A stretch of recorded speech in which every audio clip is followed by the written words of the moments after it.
The Prime Minister has accepted the recommendations of independent pay review bodies who, it turns out, agree with what workers and unions have been saying for months. Wages have to rise if public services are to remain sustainable. So, police and prison officers will get a 7% pay rise. Teachers get 6.5%, junior doctors 6% and the armed forces 5%. Now, this is much higher than government budgeted for. They'd allowed for a 3.5% increase, which leaves £5 billion to find, £2 billion this year and £3 billion next, which Rishi Sunak says will come without any new spending or borrowing. He says around £1 billion a year will come from increasing the cost of migrant visas and the surcharge they pay to use the NHS, though in 5 years that raised less than £200 million a year. The rest will come from efficiencies. That's cuts and delayed planned spending. So, is it fair? Well, this week the ONS said that public sector pay was already rising at 5.8%. That's the red line here. You can see it's already in the band of these pay increases,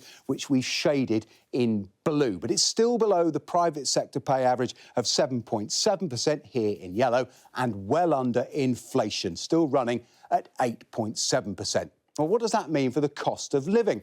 Well, let's look at inflation with the Bank of England's forecast for the next few years added. For now, even after these increases, because inflation is higher, there'll be a real-term squeeze on wages. But if inflation falls as expected, below 6% by the end of this year, the value of wages will start to rise in real terms too, though, of course, everyone will still be paying higher prices. Now, the government says it won't borrow to pay for the rises, and this is why. Public sector net debt, the end line there in red, is more than 100% of GDP. The Prime Minister says increasing it would be inflationary, and the Office for Budget Responsibility, which has warned the UK's public finances are in a risky state, agrees.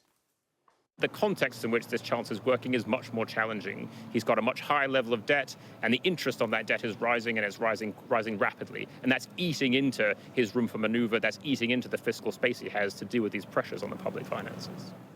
If these settlements end a year of strikes, unions can claim vindication and ministers can still argue they acted responsibly. The economic reality, though, is the public sector, like every employer, has to offer competitive pay if it's to find and keep the people that we all need.